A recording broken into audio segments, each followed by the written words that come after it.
Bismillahirrahmanirrahim. Bagaimana cara kita menghadapi saudara kita yang kafir yang sedang menghadapi sakaratul maut? Apa kita harus membacakan doa untuk saudara kafir tersebut? Ya tetap kita coba bacakan la ilaha illallah, siapa tahu dia ucapin. Bantu dia syahadat.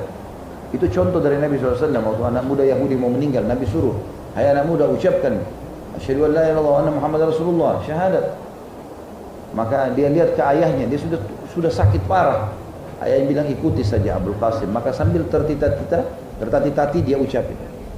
Dia mengatakan asyhadu an la ilaha illallah. Setelah syahadat menangis keluarganya karena sudah meninggal. Kata Nabi SAW, segala puji bagi Allah yang menyelamatkan dia dari api neraka. Gitu. Ya, kalau kita dari jauh misalnya kita mendoakan ya Allah mudah-mudahan dia bisa syahadat sebelum meninggal, itu juga boleh.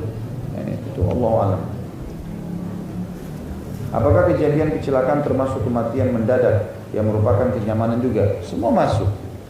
Semua masuk dalam masalah. Yang penting sifatnya mendadak yang dianggap tiba-tiba terjadi. Bagi orang mukmin malah kebaikan, bagi orang kafir malah ya penderitaan. Ada seseorang yang melakukan maksiat namun minum minuman keras, riba dan lain-lain. Beliau mengetahui Allah itu ada dan beliau tahu apa yang beliau lakukan itu dosa. Dan juga beliau konsekuen dan menerima hukuman apa yang Allah berikan. Termasuk jenis manusia apa itu Ustaz? Ya. Kalau ada orang tahu itu kesalahan, ada orang tahu ini racun dia minum, kira-kira bagaimana akalnya? Tuh, kan aneh ya. Sekarang kita tahu pegang api panas, nggak apa-apa dipegang. Kalau bagi saya aneh. Kenapa harus? Kalau orang mungkin sesekali dia terjerumus dalam kesalahan karena kelalaian, mungkin masih ada celah. Itu umum terjadi. Tapi kalau dia tetap dalam dosanya, dengan mengatakan bahwasanya saya siap kalau Allah hukum, ini kebodohan ini. Aneh sekali. Dia tahu Allah akan hukum tapi dia bilang nggak apa-apa gitu. Nggak mungkin sama orang berdiri tengah jalan, mobil lagi lari kencang semuanya. Ini akan berbahaya buat dia ya. Salahkah bila kejadian atas meninggalnya suami membuat istri lebih sadar akan agamanya dan mendalami dan berharap dipertemukan lagi di akhirat dengan suaminya dan suaminya nanti di sana ya, almarhum. Tidak salah, positif sekali. Malah ibu tepat di sini karena ibu ambil pelajaran dari kejadian. Itu yang diharapkan. Ibu bisa mengambil itu sebagai pelajaran dalam hidup dan berubah. Karena kalau ibu tidak berubah maka lebih buruk lagi kan gitu. Sambil doakan suami dan itu sangat baik. Betul itu tanda kebaikan hatinya ibu mau tetap kumpul dengan suami yang sudah meninggal.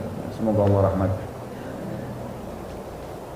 Mana yang lebih dulu diutamakan, berkurban atau membayar utang? Ya.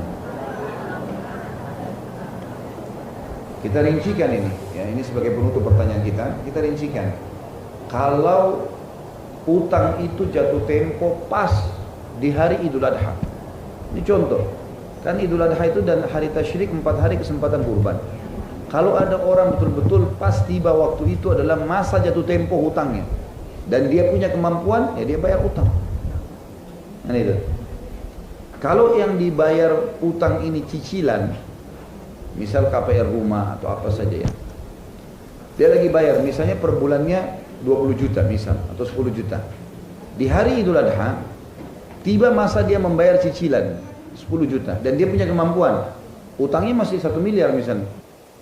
Tapi kewajiban dia di waktu itu dia bisa bayar. Dia sudah bayar dan dia punya uang untuk berkurban.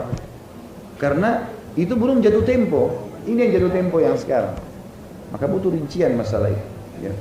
Yang penting Bapak Ibu sekalian, masalah utang ini usahakan ditutup. Ya. Usahakan jangan dibuka kecuali darurat sekali. Dan dari awal kalau utang niat membayar. Sebagaimana sabda Nabi SAW, siapa yang utang niat membayar, Allah mudahkan dia untuk membayarnya. Dan siapa yang dari awal utang tidak niat membayar, maka Allah pun akan menyulitkan dia membayarnya. Sehingga nanti ruhnya dalam sebuah hadis yang dikatakan ruh seorang mukmin akan bergantung antara langit dan bumi selama utangnya belum dibayar. Artinya Allah masih belum beritahu dengan dia.